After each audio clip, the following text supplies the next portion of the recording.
Moi, c'est Claire, je m'occupe du marketing et de la croissance chez Adatech School.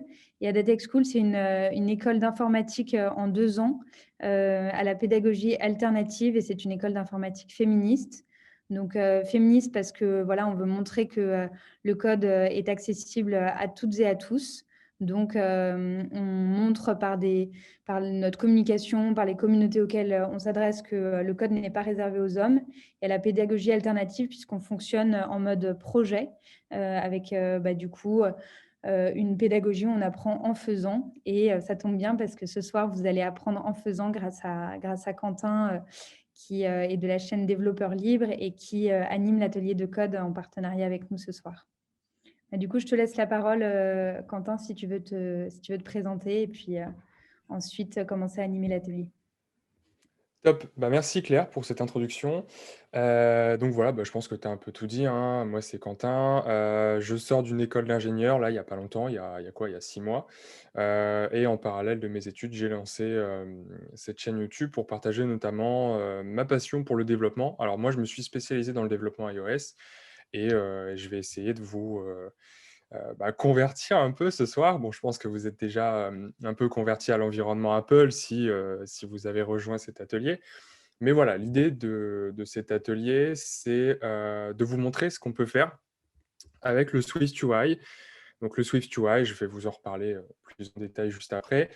Mais, c'est une technologie qui a été introduite par Apple, très récemment, il y a moins de 2 ans maintenant et qui permet, voilà, de créer des applications sur tous les environnements d'Apple. Alors là, on va l'utiliser principalement, pour créer une toute petite application, iOS, donc pour iPhone et iPad. Mais on va voir que c'est, quand même assez simple, à appréhender et on va voir que, bah, je trouve, une des technologies dans laquelle on peut se lancer pour apprendre un peu, la programmation. Donc voilà, je ne sais pas si on peut directement, se lancer ou si on attend encore des gens? Là, on a 21 personnes, donc je pense qu'on peut se lancer. Moi, je continuerai d'admettre en cours de route. J'ai oublié de dire aussi, Quentin, que l'atelier est interactif. Donc, on s'est mis d'accord là-dessus avec Quentin. Donc, n'hésitez pas à interagir en temps réel, à poser toutes vos questions, soit sur le chat, soit même au micro, comme on n'est pas non plus trop nombreux. Voilà, n'hésitez pas surtout. Ouais, surtout, donc là, en fait, ce qui va se passer, c'est que je vais à la fois vous présenter, des PowerPoint, donc avec des petites notions, un peu théoriques, mais on va très vite passer sur, Xcode, qui est donc le logiciel qu'on utilise pour développer des applications, en SwiftUI. Donc si vous êtes actuellement sur un Mac et que vous avez Xcode, vous pouvez très bien, lancer un projet en même temps que moi. On va faire beaucoup de pratiques et puis, voilà, si jamais vous n'avez pas la bonne version ou si vous n'êtes pas sur un Mac, n'hésitez surtout pas, à poser une question sur le chat ou à poser une question à l'oral. L'idée, c'est vraiment de découvrir en fait, de faire un premier pas dans le monde du SwiftUI, dans le monde du développement iOS et puis, voilà, que ce soit interactif et puis, qu'on arrive chacun à comprendre qu'est-ce qui se passe, qu'est-ce que je suis réellement en train de faire, sans être, complètement perdu, quoi. Donc voilà, on va lancer ça. Alors je vais vous partager tout de suite mon écran.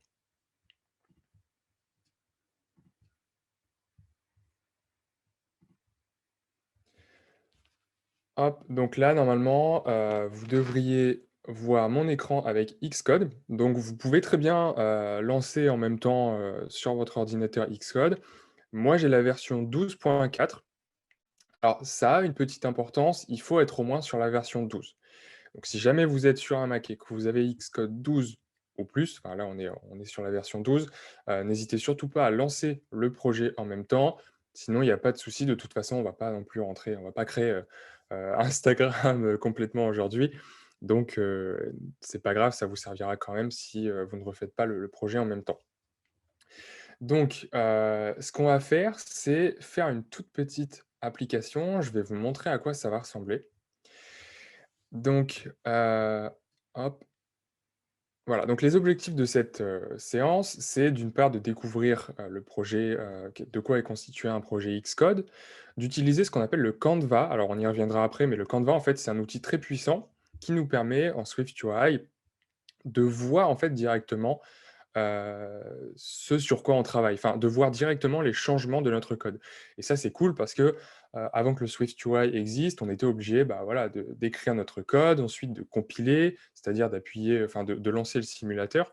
Bon, en fonction du matériel sur lequel on était, ça pouvait prendre, 3-4 secondes, voire même, 1 minute si l'application, est conséquente. Donc ça, c'était un peu, ça nous ralentissait en fait dans le développement. On va voir également comment est structurée une application en SwiftUI et on va voir que c'est pas si compliqué en fait. Il y a pas 36 000 fichiers dans tous les sens parce que dans certains, langages ou avec certains outils, on est obligé de configurer un peu des choses dans tous les coins et on va en profiter également pour importer des images. Pourquoi? Parce qu'en fait, l'objectif de cette séance, ça va être de créer une toute petite application, toute simple, mais qui pourrait déjà servir à quelque chose. Donc on va créer cette application avec une liste de sandwichs. Et pourquoi une liste de sandwichs? Bah, tout simplement parce que, les listes en fait, donc le fait d'afficher plusieurs éléments comme ça dans une vue qu'on peut, sur la qu'on peut scroller, c'est quelque chose qui est très courant, hein. On sait par exemple que sur Facebook, sur un fil d'actualité, bah, c'est plusieurs éléments comme ça qui sont affichés à la suite. Pareil sur Instagram, pareil sur l'application de ces messages et cetera et cetera. Donc c'est ce qu'on va faire dans un premier temps. Donc je vais créer mon projet Xcode. Alors pour créer un projet Xcode, donc on ouvre Xcode et on appuie ici sur Create a new Xcode project. Donc ça va me lancer une fenêtre en fait qui va me permettre de configurer mon projet. Alors, hop, je fais juste un peu de place. Et pour configurer notre projet, en fait, on a plusieurs façons de faire. On voit qu'on a déjà ce qu'on appelle des templates d'applications qui sont créés. Donc, on peut créer une application toute simple, un jeu, une appli sur la réalité augmentée, etc., etc. Et on voit également, en fait, ici, qu'on a plusieurs options, ce qu'on appelle du multiplateforme, de l'iOS, du macOS, watchOS, etc., etc. Et en fait, ce qui est très intéressant avec ce logiciel, et surtout avec le SwiftUI, c'est qu'on peut créer une application pour iOS, mais on peut également, avec le même code, donc sans avoir à recréer des codes différents, on peut créer également une application pour les Mac, pour les Apple Watch et également pour les Apple TV. Donc nous, on va se concentrer sur iOS, on va créer une application toute simple, donc une app. Je clique sur Next. Et là, on a également de la configuration encore à faire, mais on va voir que c'est pas grand-chose. Là, on peut donner notre nom, le nom de notre application. Donc, on va l'appeler par exemple My First App. C'est le nom de notre projet, hein, on peut l'appeler comme on veut. Pour ce qui est de la team, alors là, c'est juste un détail, on n'est pas obligé de la remplir, mais je peux mettre la mienne ou je peux laisser comme ça, ça n'a pas d'importance.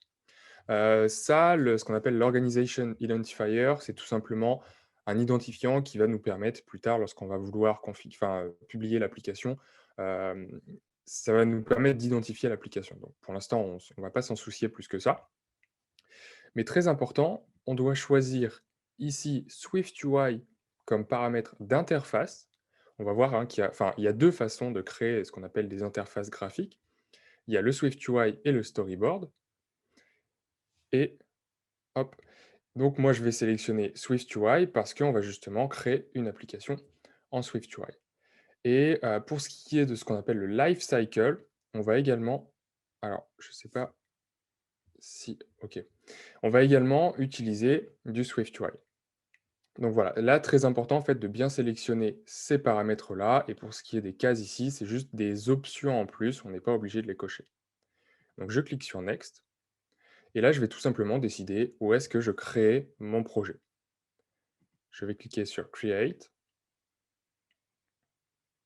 Et voilà, j'ai mon premier projet qui est créé et on voit en fait que, j'ai déjà quelques fichiers qui sont ici configurés dans mon code et on va voir que rien qu'avec ça, en fait, on a déjà une application de fait. Alors pour voir, ce qui est, déjà présent dans notre application, déjà il faut comprendre quels sont les fichiers qui ont été créés. Donc ici, j'ai plusieurs fichiers qui ont été créés.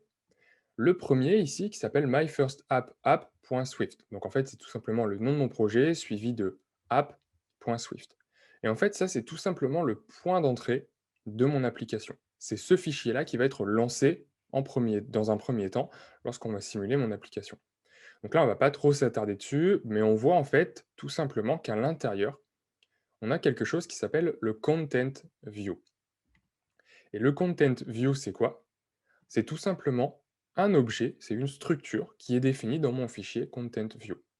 Donc, pas besoin forcément de comprendre qu'est-ce qui se passe exactement derrière, mais ce qu'il faut juste comprendre, c'est que ici, on a un objet qui est affiché lorsqu'on démarre mon application. Donc là, dans ce fichier-là, c'est justement à cet endroit qu'on va créer notre vue. Et ici, en fait, si on clique sur Resume, qui va nous permettre de lancer ce qu'on appelle la preview. Donc c'est ce fameux objet Canva qui va nous permettre en fait de prévisualiser ce sur quoi on travaille. Donc au début, ça peut prendre un peu de temps, c'est tout à fait normal. Et en fait, ça va nous permettre de visualiser les effets de changements sur notre code qui sont ici. Donc voilà, ça prend un peu de temps au début, c'est normal.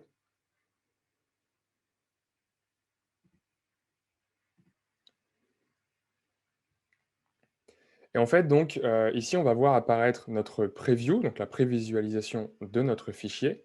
Et on va voir que ce qui est très intéressant avec le SwiftUI, comme on le disait en introduction, voilà, ici, on a donc la prévisualisation de notre code et on peut venir directement changer des éléments dans notre code. Donc si par exemple, ici, à la place de world, j'écris hello Quentin, on voit directement les changements se produire sur ma preview. Donc ça, c'est très intéressant parce que justement, on va pouvoir éviter à chaque fois de resimuler notre application. Donc ce qu'on peut faire maintenant, c'est modifier notre code de deux manières. Il y a deux manières pour modifier notre vue. La première, c'est ici de venir ajouter des éléments en venant cliquer sur le plus ici. Le plus ici, qui s'appelle la librairie, donc c'est ma librairie d'objets. Et en fait, on voit que si je navigue à l'intérieur de ce menu, du premier par exemple, j'ai toute une série d'éléments que je vais pouvoir ajouter à ma vue. Donc, c'est des objets qui devraient plus ou moins vous dire quelque chose. J'ai des labels, j'ai un formulaire, j'ai un bouton, j'ai plusieurs types de boutons. Bref, j'ai plein d'éléments visuels qui peuvent être insérés dans ma vue. Donc on va essayer. On peut tout simplement les glisser, déposer. Donc là, je vais prendre un label, par exemple, qui n'est rien d'autre qu'un texte. Et si je clique dessus, je reste appuyé et je viens le glisser ici sur ma vue, eh bien on voit que j'ai quelques indicateurs qui me permettent de savoir où est-ce que je vais placer exactement mon élément. Alors, donc là, je suis toujours en train de cliquer dessus, hein.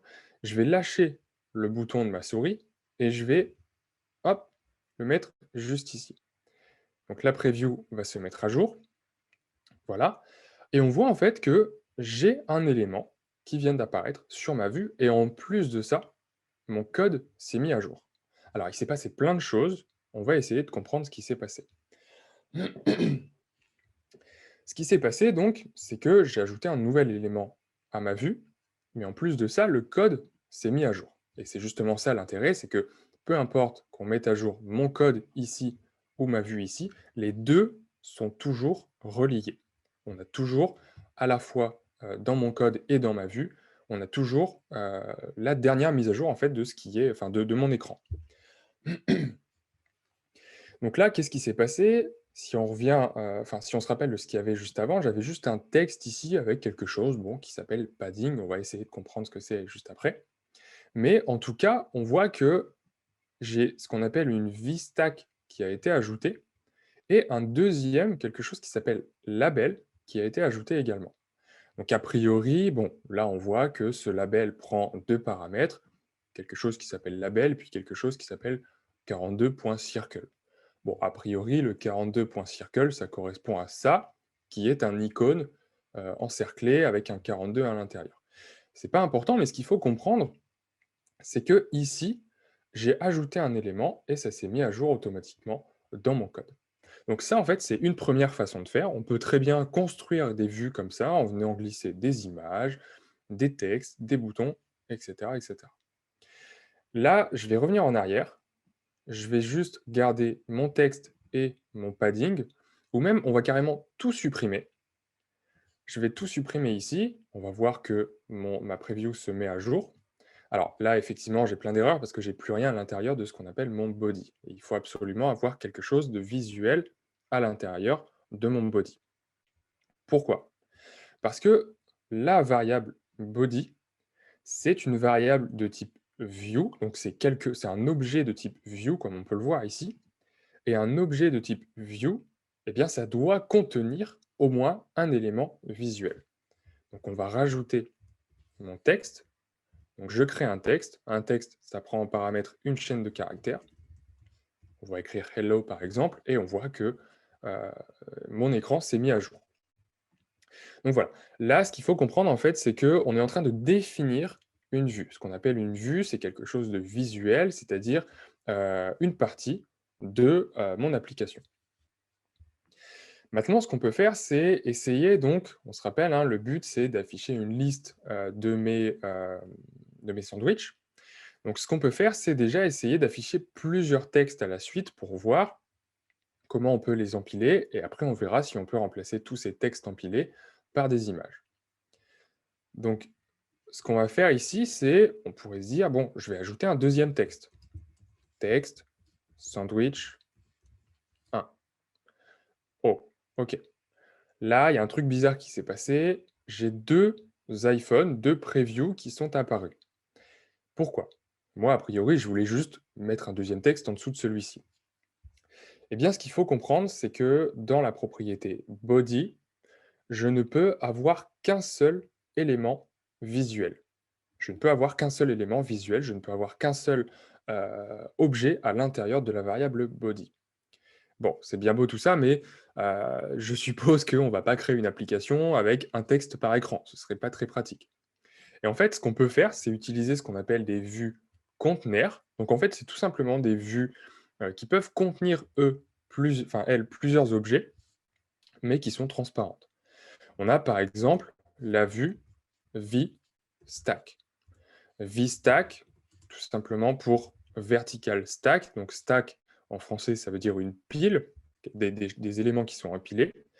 Et en fait, une VStack, c'est tout simplement une pile verticale d'éléments, et je peux venir déposer mes différents éléments à l'intérieur. Donc là, on va remettre l'indentation correctement. Et ce qu'on vient de faire, tout simplement, c'est intégrer mes deux textes à l'intérieur d'une VStack. Donc c'est une pile verticale à l'intérieur de laquelle j'ai deux éléments.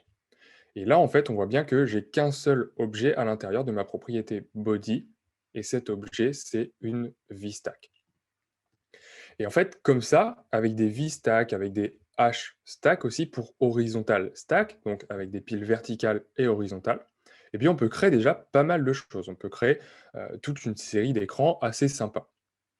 Donc là, ce qu'on va essayer de faire maintenant, c'est de créer une liste, en fait, de créer une liste d'éléments.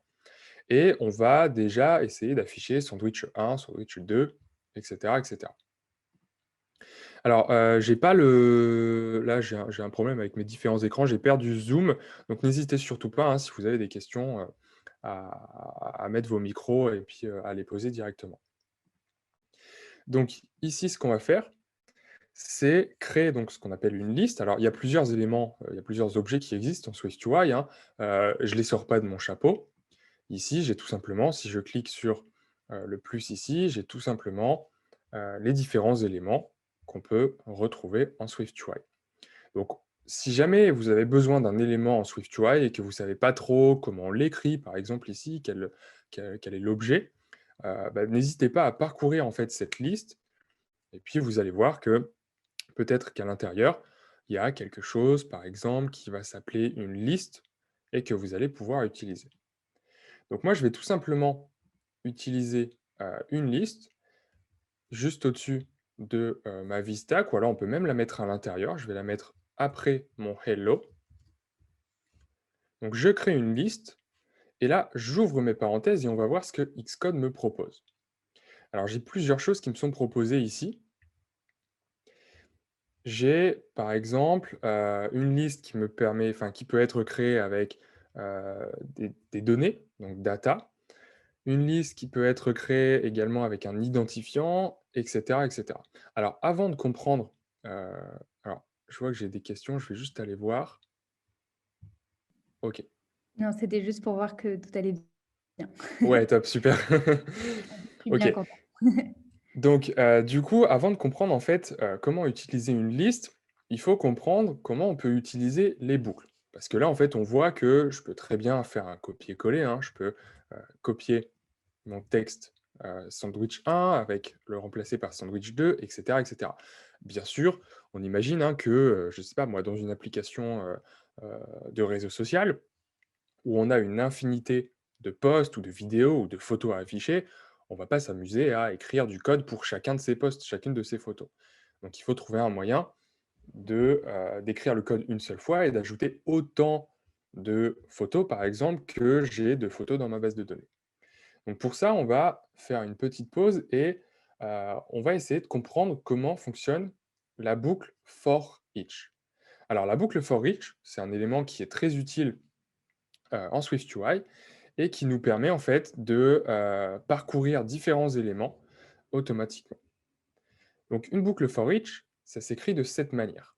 Alors là, bien sûr, c'est pas encore complet, mais, j'écris ma boucle for each, donc ça, c'est du langage Swift, hein. À l'intérieur, j'ai besoin de plusieurs éléments. Le premier élément dont j'ai besoin, c'est ce qu'on appelle les données à parcourir. Je vais faire une boucle, il faut bien parcourir des données. Le deuxième élément dont on aura besoin, c'est ce qu'on appelle un identifiant. L'identifiant dans une boucle for each, c'est tout simplement quelque chose qui permet en fait, d'indiquer comment est-ce qu'on va identifier chacun des éléments dans ma boucle. Et ensuite, j'ai besoin de créer une variable et en fait, cette variable que j'ai représentée ici en bleu, eh bien, on peut l'appeler comme on veut, mais ce qui est important de comprendre, c'est que cette variable, je vais pouvoir l'utiliser à l'intérieur de ma boucle, comme par exemple dans un texte. Et ce texte-là, eh bien, il va être affiché autant de fois que j'ai d'éléments dans, dans mes données à parcourir. Donc ça, c'était pour la boucle for each. Et justement, on va pouvoir créer une boucle for each pour nous éviter d'écrire à chaque fois, enfin d'écrire cette ligne-là, texte sandwich 1 pour chaque mes sandwichs. Donc, ce qu'on peut faire pour créer une boucle for each, c'est, comme on l'a vu déjà, de créer des données. On va avoir besoin de créer un ensemble de données qui va être parcouru par ma boucle for each. Donc, pour créer notre boucle for each, on va déjà créer une variable qui va contenir tous mes sandwichs, par exemple. Alors là, ça va le la variable va contenir mes sandwichs. On aurait très bien pu créer une variable qui contient, je ne sais pas moi, par exemple, une liste, de messages, une liste de contacts, une liste de posts, une liste de photos et cetera et cetera. Donc je déclare une nouvelle variable. On voit, hein, avec le mot-clé var ici, c'est le mot-clé qui nous permet de définir une nouvelle variable. Cette variable, on va l'appeler par exemple, list of sandwiches. Sandwiches, voilà, je crois que ça s'écrit comme ça. Et là, on va créer un tableau. Alors pour créer un tableau en Swift, c'est tout simple, on ouvre les crochets et à l'intérieur, on remplit nos valeurs. Donc première valeur, sandwich 1. Deuxième valeur séparée par une virgule, donc sandwich 2. Hop, et la même chose pour le sandwich 3. Voilà. Et en fait, là, on peut en ajouter autant qu'on veut et ce qui est intéressant, c'est que, heu, en fait, on aura juste à créer notre vue une seule fois et cette vue-là va être créée autant de fois que j'ai d'éléments dans, ma variable qui va constituer, en fait, ma base de données en quelque sorte. Donc ici, je vais pouvoir supprimer mes 2 textes et je vais utiliser ma boucle for each. Donc j'appuie sur entrée. Donc si jamais, certains d'entre vous sont en train de suivre en même temps, surtout, n'hésitez pas à utiliser ce qu'on appelle la complétion d'Xcode. Donc on voit ici, hein, que quand j'ai commencé à écrire for, il m'a proposé par exemple directement la boucle for each. J'appuie sur Entrée. C'est un truc tout bête, mais ça nous permet de ne pas tout écrire et puis d'éviter les fautes de frappe. Donc j'ouvre ensuite une parenthèse et on voit en fait que ici, j'ai le troisième constructeur me permet de construire une boucle for each avec 3 arguments. Et on voit en fait ici qu'on a un descriptif, pardon. Alors, ça peut paraître un peu incompréhensif, mais ce qu'il faut juste remarquer, c'est qu'on a ce premier argument qui est data, le deuxième qui est identifiant, et le troisième qui s'appelle content, c'est tout simplement le contenu de ma boucle. Donc je vais appuyer sur Entrée, et en fait on voit que c'est exactement ce qu'on a vu juste avant dans le slide, dans la présentation. Donc premièrement, data, quelle va être ma source de données? Tout simplement, list of sandwiches. Donc list of sandwiches qui est voilà ici. Ensuite, l'identifiant, on a dit, c'est ce qui me permet d'identifier chacun de mes éléments. Alors, on pourrait le voir plus tard hein, dans des notions plus avancées du SwiftUI, mais il faut savoir que quand je parcours une boucle, chacun des éléments parcourus doit être identifiable pour être sûr qu'on ne passe pas 2 fois dessus. Et là, comme mes éléments, ce sont juste des chaînes de caractères, eh bien, on peut tout simplement se dire que bon, bah, l'identifiant, c'est moi-même, c'est lui-même, c'est-à-dire c'est la chaîne de caractères. Donc en gros, sandwich 1, ça va être à la fois la valeur que je parcours, mais ça va être également l'identifiant. Donc pour indiquer que l'identifiant des données qu'on parcourt, eh bien, c'est eux-mêmes, on fait tout simplement un backslash. Alors backslash sur Mac, si je ne me trompe pas, c'est option shift et slash. Donc option shift slash me permet de faire un backslash, point self. Et ça, en fait, ça signifie tout simplement, comme on le disait, l'identifiant, eh bien, c'est toi-même. Et pour ce qui est du contenu, maintenant, alors là, je vais appuyer sur Entrée, et ça va me permettre en fait de mettre mon code euh, mieux en place, en fait. Donc j'appuie sur Entrée et on voit qu'il y a quelque chose qui s'est passé, mais c'est tout simplement la syntaxe qu'on préfère pour créer une boucle for each. Et là, donc on peut supprimer tout ça, on a juste besoin du mot-clé in, et on se rappelle, hein, dans la slide juste avant, qu'est-ce qu'on devait créer ici? On devait créer une nouvelle variable qui va être justement la variable qu'on va utiliser. Donc là, je peux l'appeler par exemple sandwich, ou même sandwich name, puisque c'est plus précisément le nom de mon sandwich. Et donc ça, ce qu'il faut comprendre, c'est que c'est une variable. Ici, c'est une variable que je vais pouvoir utiliser à l'intérieur de mon code.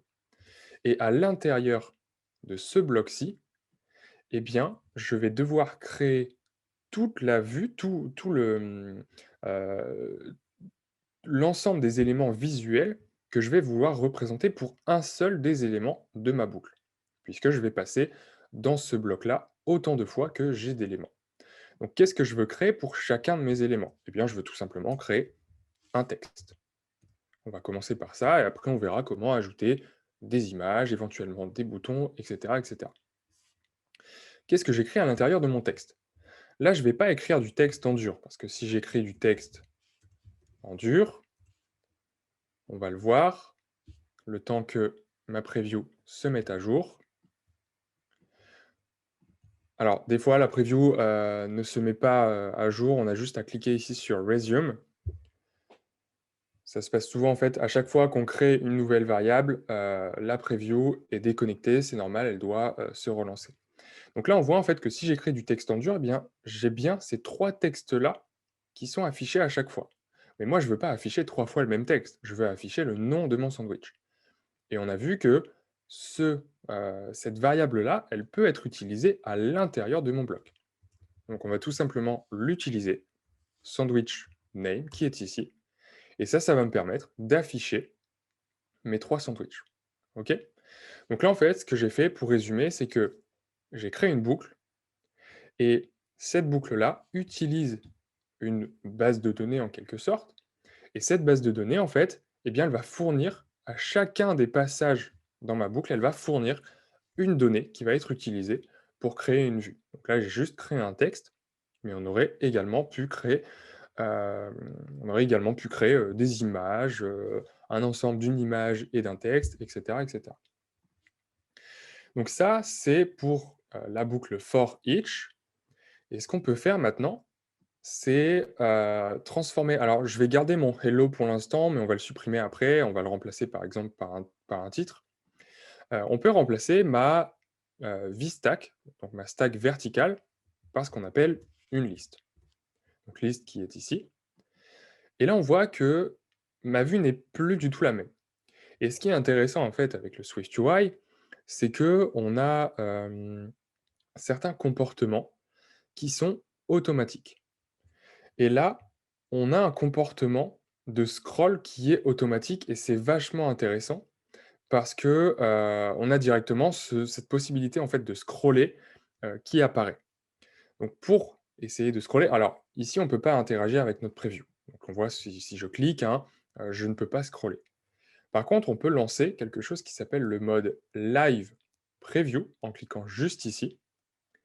Donc là, ça va peut-être encore prendre un peu de temps en fonction de votre machine. Mais ici, je suis en mode Live Preview. Alors on le remarque avec le petit carré bleu ici, ou alors le fond qui est passé un peu en bleu. Eh bien, je vais pouvoir interagir avec mon application. Et là, en fait, on voit que je peux scroller. Alors que si je quitte le mode Live Preview, là, je peux plus scroller.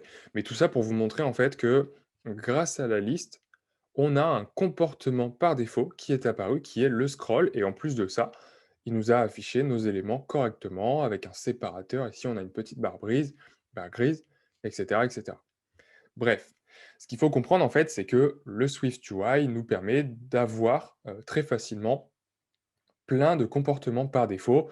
On pourra le voir hein, plus tard dans cet atelier. On a des comportements de navigation avec des petites animations très sympas, alors qu'on n'a pas besoin nous-mêmes de coder ces animations.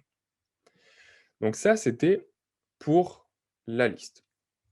Maintenant, on va essayer en fait de modifier nos textes-là. On va essayer de les modifier. On pourrait se dire par exemple que moi j'ai envie que mon texte soit en rouge, en vert, ou alors en gras, en italique, etc., etc. Et pour ça, on va devoir utiliser ce qu'on appelle des modifiers. Alors, des modifiers, qu'est-ce que c'est? Les modifiers, alors comme leur nom, comme son nom l'indique un peu, ça va nous permettre de modifier en quelque sorte des vues. Alors quand je dis des vues, ça peut être des textes, des images, des boutons, ça va nous permettre en fait de modifier leur aspect. Mais pas exactement. C'est pas exactement ça qui se passe et on va essayer de comprendre pourquoi. Alors déjà, comment est-ce qu'on utilise un modifier?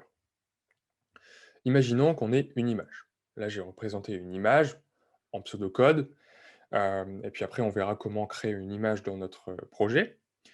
Donc, mon image ici, que j'ai représentée à gauche par du pseudocode et à droite par le carré bleu, on imagine que je veux la modifier. Je veux lui changer de taille, changer sa taille. Eh bien, je vais appliquer ce qu'on appelle un modifier. Un modifier, c'est quoi? C'est tout simplement une fonction qui va prendre ma vue et qui va en créer une nouvelle. Alors, voici comment on crée un modifier avec un point suivi du nom de mon modifier. Donc là, on imagine qu'on a un modifier qui s'appelle taille et qui prend en pseudocode un argument qui est une taille de rectangle, donc 180 par 720 par exemple. Donc là, je viens d'appliquer un modifier à mon image et qu'est-ce qui s'est passé? Mon image a changé de taille. Alors en fait, ce qu'il faut comprendre, c'est que c'est pas exactement mon image qui a été modifiée, c'est juste que le Swift, Swift UI, a créé une nouvelle image avec cette taille-là et a supprimé l'ancienne. C'est pour ça que j'ai fait une petite animation où mon premier carré bleu disparaît et donne place à un deuxième carré bleu. Donc voilà. Mais en gros, un modifier nous permet de modifier l'aspect de différents éléments. Et en fait, on va voir qu'on a plein de modifiers possibles. Si je vais à la ligne juste après mon texte et que je commence par écrire un point, eh bien là, j'ai quasiment tous les modifiers qui peuvent s'appliquer à un texte en particulier. Parce que j'imagine bien hein, qu'un modifier qui s'applique à un texte, on ne peut pas forcément l'appliquer à une image.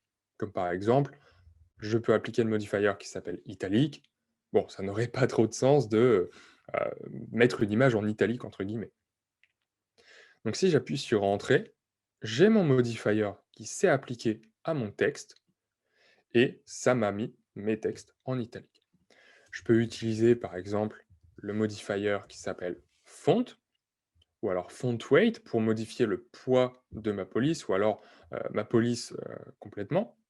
Alors font weight, ici, si on écrit par exemple bold ou heavy ou light ou medium, on voit ici hein, qu'on a toutes les propositions possibles. Si je le mets en bold par exemple, on voit que mon texte est en gras. Donc voilà, les modifiers nous permettent de modifier nos différents éléments. Donc là, on a modifié du texte, mais on va voir que ça peut être encore plus puissant que ça, parce qu'on peut modifier la taille des images, on peut ajouter des couleurs, on peut, on peut modifier les couleurs pour des formes, etc. etc.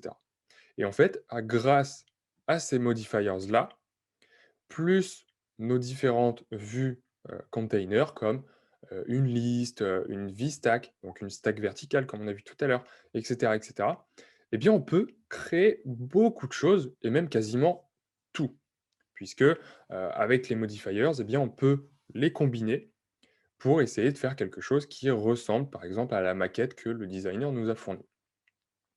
Donc, ce qui est justement intéressant, c'est qu'on peut empiler, en fait, différents modifiers.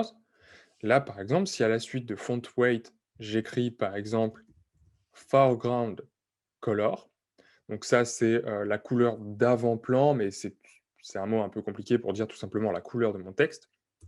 Et ici, imaginons que je fournisse donc une couleur qui est par exemple red, eh bien je vois que mon texte est à la fois en rouge, mais également en police de caractère gras.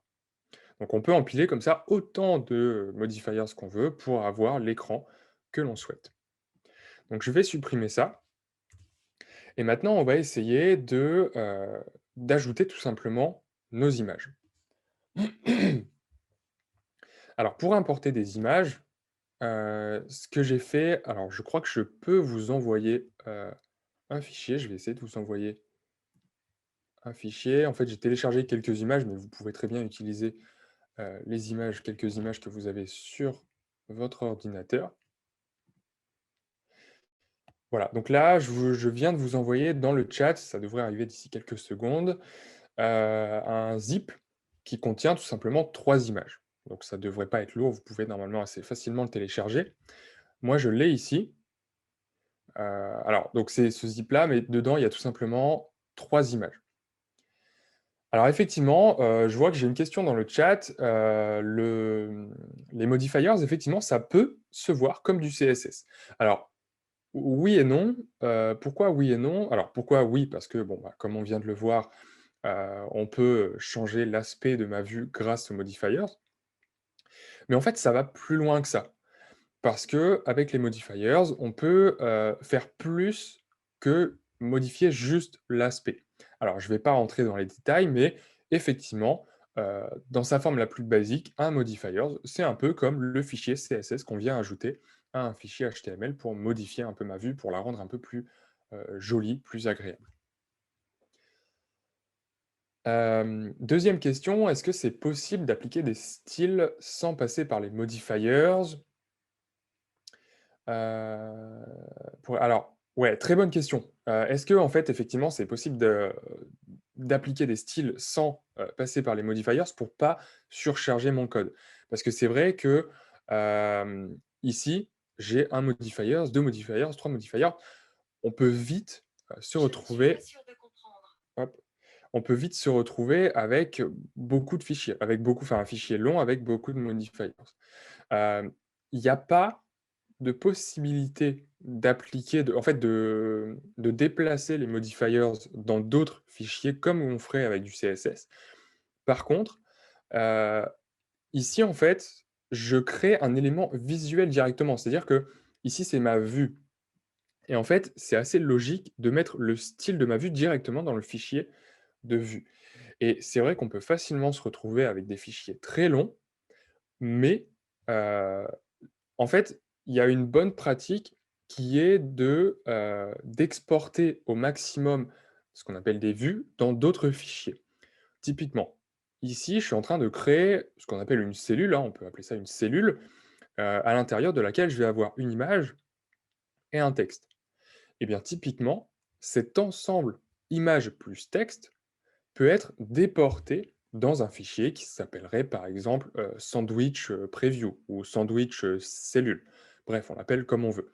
Mais tout ça pour dire que le fait en fait de déporter au maximum des petits bouts de code comme ça qui sont cohérents, donc là par exemple j'ai une cellule, hein, on peut la déporter dans un autre fichier.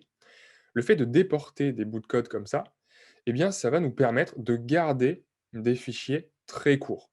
Donc dans cette cellule, j'aurai par exemple mes modifiers qui disent: «OK, mon texte, je le veux à tel endroit, je le veux de telle taille, mon image, je la veux de telle taille» et cetera et cetera.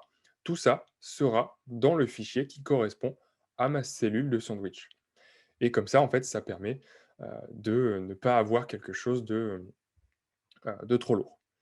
Alors ici, je vois, d'accord. OK, donc du coup, ici, normalement, vous avez tous, des images, alors peu importe, hein, que ce soit celles que je vous ai envoyées ou des autres. Pour importer des images dans mon projet, on va aller dans le fichier, dans le dossier pardon, qui s'appelle assets.xcassets. Ça, en fait, c'est un dossier de notre projet Xcode qui va contenir ce qu'on appelle des assets. Les assets, c'est quoi? C'est tout ce qui n'est pas du code, en fait. Il y aura par exemple l'icône de mon application qui sera remplie ici. Je peux avoir des fichiers sons, des musiques, des images, des couleurs, et cetera, et cetera. Donc c'est là-dedans qu'on va mettre mes 3 images. Donc je vais venir sélectionner mes 3 images ici et on vient les glisser dans le dossier assets. Donc dans cette partie-là, hein, on fait bien attention à la glisser ici et pas ici. Donc juste en dessous de app icon par exemple. Et si je lâche, on voit que j'ai mes 3 images qui sont importées dans Xcode. Et là, très important, heu, on va prendre garde en fait à soit bien retenir les 3 noms qui sont ici, de mes images, soit directement les changer. Moi, je vais vouloir les changer et pour leur donner un nom en fait qui est un peu plus cohérent. Alors ça, je ne sais pas si on voit bien, mais ça c'est un burger, donc on va l'appeler burger. Ça, c'est un avocado toast, donc on va l'appeler, je vais mettre des majuscules, avocado toast. Voilà, on va ajouter une majuscule à mon burger. Donc on peut renommer, hein, mes fichiers en double-cliquant dessus et on va voir pourquoi c'est important après. Heu, alors là, bon, j'ai ma troisième image qui a ouais, OK, ouais, je me suis trompé dans le format, c'est pas grave, on va juste garder l'avocado toast et le burger et on va revenir alors bien retenir leur nom, hein, on va revenir dans mon fichier qui s'appelle content view et cette fois-ci, au lieu d'utiliser en fait le nom de mes sandwichs ici, qui sont des noms un peu bateaux, bah, on va utiliser le nom de mes images. Pourquoi on va utiliser le nom de mes images? Parce que ici, pour créer une image, on peut créer une image directement avec le nom de mes fichiers qui sont ici. C'est-à-dire que si je veux créer une image, je peux utiliser directement le nom de, mes fichiers, donc avocado toast et burger. On va voir tout de suite comment créer une image. Alors, soit je l'écris, j'ajoute une image à la suite de mon texte, soit directement je, mets une image à la place de mon texte. Donc pour ajouter une image dans ma vue, c'est tout simple. On écrit image, ouvrir les parenthèses parce que c'est un objet, donc on a besoin d'un constructeur. Et on voit ici que le premier paramètre qui m'est proposé, c'est name, et c'est effectivement celui-ci qu'on va utiliser parce que si à l'intérieur de ce paramètre, j'écris le nom de mon image, donc par exemple burger, et si j'ai pas fait de faute, normalement, on va voir l'image du burger apparaître. Donc je relance ma preview et on va voir ce qui se passe. Voilà, et là j'ai bien effectivement l'image de mon burger qui est apparue. Alors, pour l'instant, c'est pas du tout ce qu'on veut, et on va essayer de comprendre pourquoi. Mais en tout cas, j'ai bien l'image de mon burger qui est apparue. Donc très important, il faut utiliser le nom que j'ai rentré ici, utiliser exactement le même avec les mêmes majuscules, les mêmes espaces, sinon Xcode ne va pas reconnaître mon image. Donc maintenant, On voit que mon image est trop grande, elle sort du cadre, bref, c'est pas du tout ce qu'on veut. Et justement, on va utiliser des modifiers pour permettre à l'image de s'afficher comme on souhaite.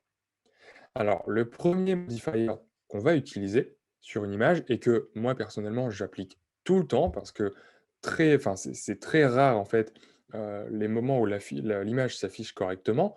Pourquoi? Tout simplement parce que ici mon image est affichée en taille réelle. C'est-à-dire que mon image ici elle a une dimension qui est peut-être de 500 pixels par 500 pixels et en fonction des pixels de mon iPhone, eh bien l'image va s'afficher au même ratio, à la même taille. Donc pour modifier ça, on doit appliquer le modifier qui s'appelle resizable, donc en français redimensionnable entre guillemets. Donc j'appuie sur Entrée, et ça en fait, ça va permettre à l'image d'être entre guillemets flexible. Mais une fois qu'elle est flexible, bon bah ça ne veut pas forcément dire que elle s'affiche correctement.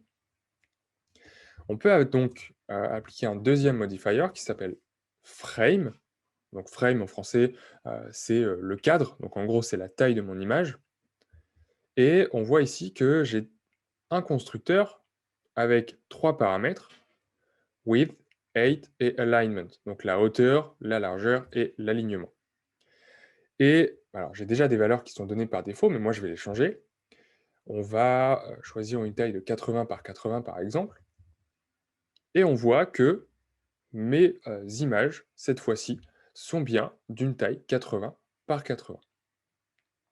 Alors, pour ce qui est de l'alignement, on n'en a pas besoin, on peut le supprimer. Mais là, j'ai un petit défaut. Je ne sais pas si vous le voyez bien, mais mon image, elle a été complètement compressée. Parce que si on regarde, hein, mon image de départ, voilà, on n'est pas du tout sur le même ratio. Ici, on voit que l'image a été compressée horizontalement. Donc c'est normal, je lui ai dit hein, d'avoir une taille de 80 sur 80. Donc l'image a été compressée. Pour éviter ça, on peut appliquer un modifier, ce qui s'appelle aspect ratio, donc le ratio de mon image. Et là, j'ai deux solutions possibles, enfin j'ai deux paramètres possibles, fill et fit. Fill en français, ça veut dire remplir. Donc si j'utilise fill, ça veut dire que mon image va remplir tout mon cadre. Et si j'utilise fit, ça veut dire que mon image va rentrer dans le cadre, mais si jamais il y a du blanc en haut et en bas, c'est pas grave, mais en tout cas, toute l'image sera visible dans le cadre. Contrairement à Fill où mon image va remplir tout le cadre, et si jamais il y a des morceaux de l'image qui dépassent, c'est pas grave. Donc j'appuie sur Fill, et par contre, il faut mettre mon modifiers avant celui-ci, avant Frame. Pourquoi? Parce que ici, je veux forcer en fait le ratio de mon image avant de lui donner une taille. Donc je vais juste le déplacer juste au-dessus. Voilà. Et là, justement, on voit que mon image, comme j'ai mis le paramètre fill, mon image prend bien toute la place qui lui est allouée, donc le cadre ici de 80 sur 80. Et en plus de ça, elle dépasse. Alors que si j'avais mis le paramètre fit, toute mon image serait rentrée dans le cadre sans perdre aucune information. Donc je vais revenir sur le paramètre fill. Et là, par contre, bon, bah, c'est bien beau tout ça, mais j'ai pas envie que mon image dépasse. Donc ce qu'on peut faire, c'est appliquer le modifier qui s'appelle clipped. Clipped, ça permet tout simplement de dire à mon image, OK, je coupe tout ce qui dépasse de mon cadre.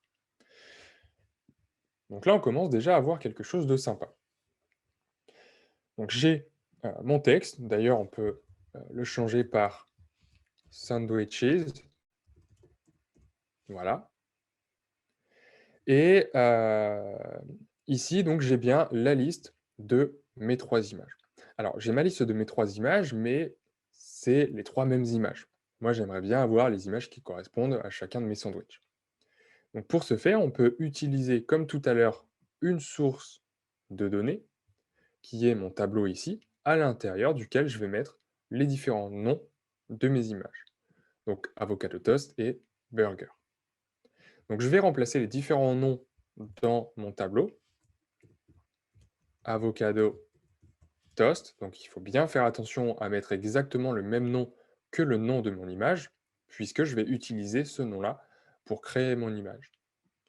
ensuite burger, et pour ce qui est de la troisième valeur, comme j'ai que 2 images, on va la supprimer. Donc si on relance ma preview maintenant, on va voir que j'ai 2 éléments, puisque j'ai que 2 chaînes de caractères dans ma base de données, entre guillemets, et j'ai toujours les mêmes images. Et moi, je veux utiliser l'image qui correspond justement à ce qu'on est en train de parcourir. Et ça, c'est normal parce que ici, dans ma boucle, on a écrit burger en dur, mais il faut tout simplement utiliser ma variable sandwich name. Et là, on voit effectivement que je passe autant de fois dans ma boucle que j'ai d'éléments dans mon tableau. Et pour chacun de ces éléments, je vais aller chercher une image en utilisant ce nom-là. Donc là, j'ai bien mes images comme je le souhaite. Ce qu'on peut faire également, c'est ajouter le titre, le nom de mon sandwich, juste à côté. Donc comment est-ce qu'on fait pour ajouter un deuxième élément aligné horizontalement avec mon image? Eh bien, je peux tout simplement déplacer mon image dans ce qu'on appelle une V-stack. C'est ce qu'on a vu juste avant. Donc V-stack, j'ouvre mes accolades et je viens déplacer mon image. Donc là, je peux faire un commande X, commande V. Je viens déplacer mon image dans la V-stack. Donc là, a priori, ça ne change rien. Mais je peux ajouter un deuxième élément à la suite de mon image, qui est tout simplement un texte qui utilise le nom du sandwich, donc qui est disponible dans la variable sandwich name. Alors là, par contre, c'est pas une VStack qu'on veut, c'est une hash stack, parce qu'on veut les aligner horizontalement. Et on voit effectivement que grâce à cette boucle for each, eh bien, on a créé autant de hash stack, donc de stack vertical contenant une image et un texte, que j'ai d'éléments ici dans mon tableau. Donc ce qui est intéressant maintenant, c'est que on a créé une seule fois la cellule, hein, j'ai écrit qu'une seule fois une image, j'ai ajouté qu'une seule fois les modifiers, et j'ai ajouté qu'un seul texte. Et pourtant, j'ai autant de ces éléments-là qui s'ajoutent que j'ai d'éléments dans mon tableau. Donc on peut voir, hein, imaginons que j'ai un deuxième avocado toast, on va voir que si je mets à jour la preview, eh bien, j'ai autant d'éléments qui s'affichent dans ma liste. Donc voilà, c'était une première preview, on va dire, une première découverte du Swift UI. Il y a encore énormément de choses à apprendre, mais on voit en fait que le Swift UI est très sympa pour créer ce qu'on appelle des vues, donc la partie visuelle de notre application. On voit que comme ça, on arrive à créer très simplement des vues avec des modifiers, des vues qu'on appelle des conteneurs pour aligner verticalement, horizontalement, pour créer des listes, pour créer des scroll views, donc des vues qui permettent d'être sur lesquelles on peut scroller, etc. etc. Donc, alors petite question rapide, je vois si on veut mettre un autre nom que le nom de mon image. En fait, ici, effectivement, très bonne remarque, j'ai utilisé le même nom pour l'image que pour le texte. Mais on peut imaginer, je ne sais pas moi, par exemple, que les images, on les récupère sur un serveur et qu'elles s'appellent image 001 bis quelque chose. Et que le nom, bien sûr, est différent. Donc ça, c'est tout à fait possible, mais il faut créer des objets. Donc là, au lieu d'avoir en fait une chaîne de caractères, on pourrait avoir par exemple une structure qui contient deux éléments, le nom de mon image et le nom du burger.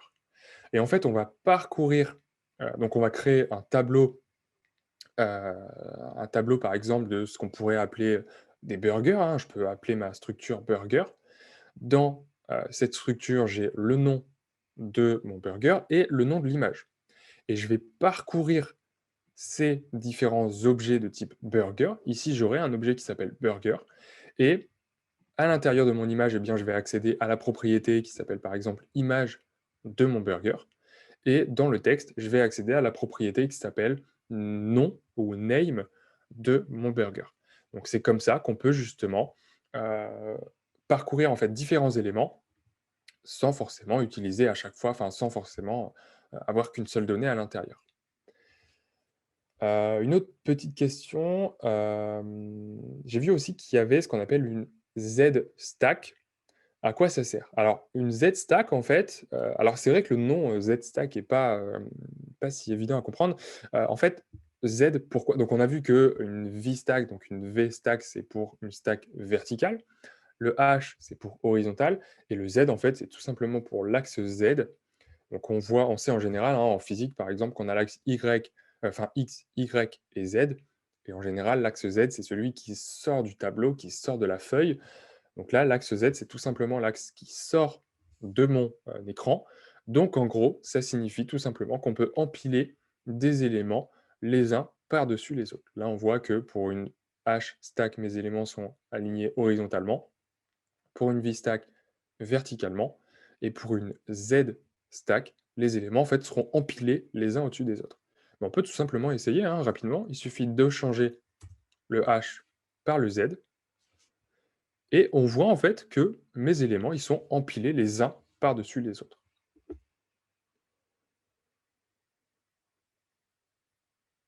Alors, autre question, comment on fait si la liste est trop longue pour écrire chaque élément individuellement? Alors si j'ai bien compris ta question, c'est comment est-ce qu'on fait si là, par exemple, j'ai, 1 000 000 de je ne vais pas écrire 1 million de textes, effectivement. Donc ça, d'une part, c'est tout l'intérêt de ma boucle for each.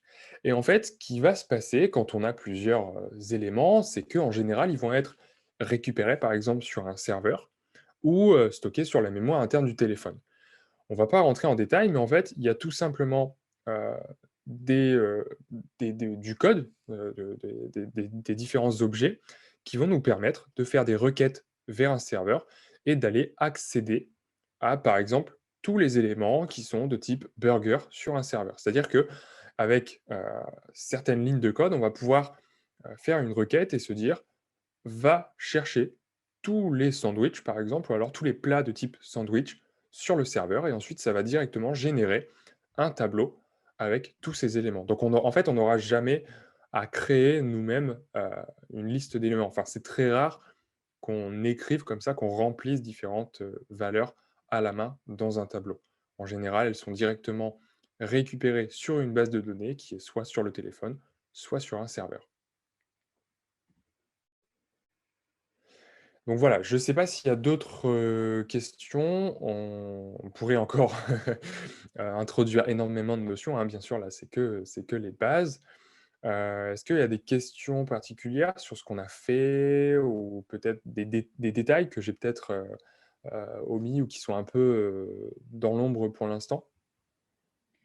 Peut-être Quentin, moi j'ai une question. Je vois aussi qu'il y a pas mal d'apprenantes d'ADA ce soir. Mmh. Est-ce que tu as des ressources à recommander sur Swift?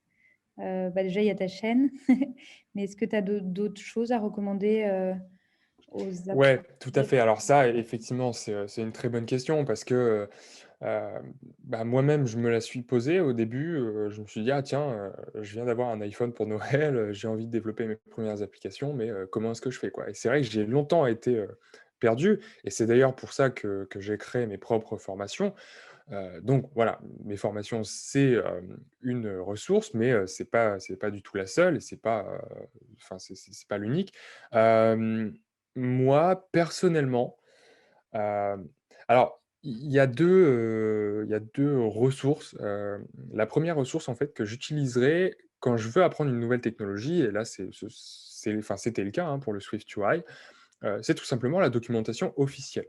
Donc le SwiftUI a été, introduit par Apple, donc il suffit tout simplement de taper, bah, je pense qu'on peut directement aller voir, hein. Si on cherche SwiftUI Apple, on va tomber normalement directement, voilà, sur la documentation d'Apple et Apple propose des tutoriels. Apple propose des tutoriels qui sont, bon, bien faits, mais je trouve quand même qu'il faut déjà avoir certaines notions, en programmation, et en Swift. Parce que le Swift UI, c'est un peu comme une extension du Swift, donc il faut déjà bien connaître le Swift. Donc ça, je dirais que c'est la première ressource, la ressource officielle que j'utilise généralement quand je veux apprendre un nouveau langage, mais parce que, enfin, ça convient à des personnes qui ont déjà un petit peu d'expérience en programmation. Et sinon, je dirais que, bah, en fait, il faut trouver sa ressource. Donc bien sûr, Il y a, Open Classrooms, mais bon, les cours sont pas forcément toujours à jour. Ou alors après, bah, voilà, la solution c'est, d'intégrer, heu, une formation, un cursus, qui propose justement une partie, en SwiftUI. Mais donc ouais, sinon je dirais le site officiel d'Apple, ou sinon, des petites formations, sur Udemy par exemple.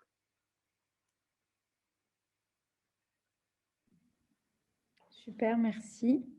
Radouane postait aussi lynda.com. Une dernière question de Maxence.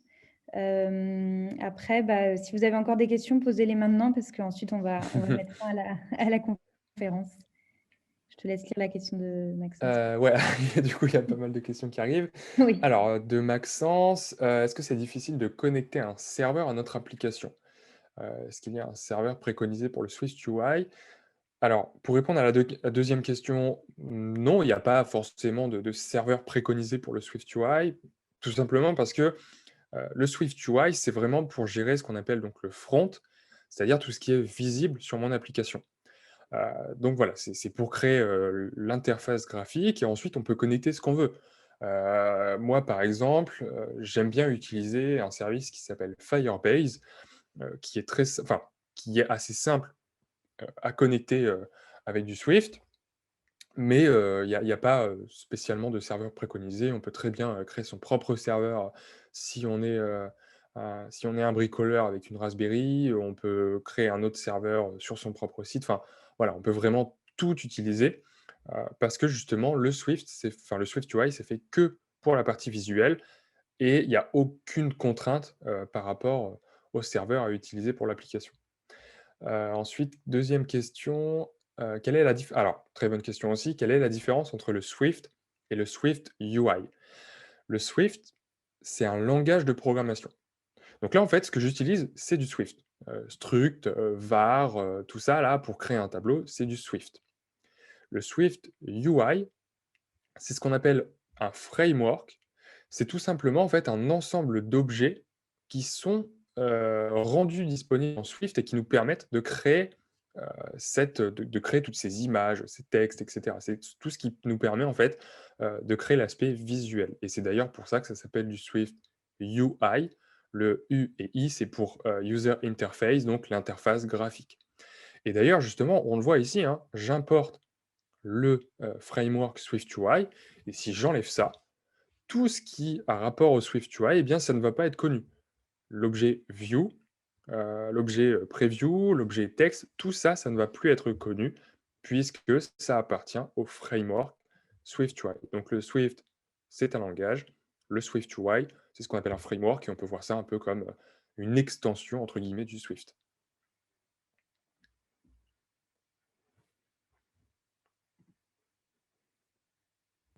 Alors, j'ai l'impression que c'était la dernière question. Du coup, je vous poste aussi dans le chat pour ceux qui sont intéressés par Adatech School, la réunion d'information qui a lieu bah, tous les jeudis à 18h30 pour en savoir plus sur l'école. Donc, je n'ai pas précisé notamment le processus d'admission, le financement, exactement les langages qui sont enseignés. Donc, n'hésitez pas à vous inscrire, vous saurez tout jeudi à 18h30. Et comme les personnes commencent à le dire sur le chat, un grand merci Quentin. C'était super clair, hyper intéressant. Donc, bah, pour tous ceux qui ont rejoint en cours de route, ne vous inquiétez pas, c'est retranscrit sur YouTube. Et on vous enverra par mail la vidéo. Donc voilà. Un dernier petit mot, Quentin? Merci à tous et puis, bah, n'hésitez pas à vous lancer, hein, si vous avez la chance d'avoir, accès à un Mac, n'hésitez pas à vous lancer dans le développement iOS. C'est très facile et très sympa. Surtout quand on voit le résultat de son, application, sur son, téléphone. Ouais, ouais, c'est hyper concret. Pourquoi pas finir les sandwichs Carrément, carrément. Bon, bah, merci beaucoup et bonne soirée à tous. Merci, salut. Salut.